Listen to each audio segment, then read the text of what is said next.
Welcome!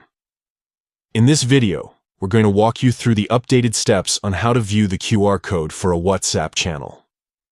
This feature makes sharing and accessing channels easier than ever, so let's dive right in. First, open WhatsApp on your device.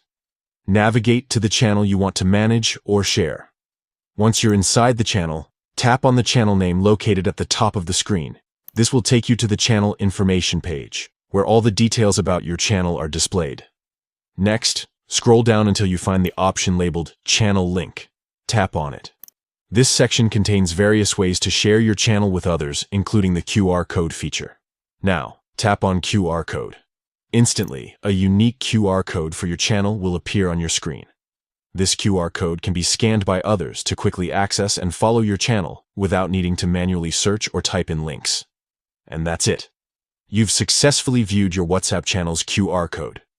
From here, you can share this code digitally or physically, whether it's through a screenshot, printed materials, or simply showing it on your device for someone to scan directly.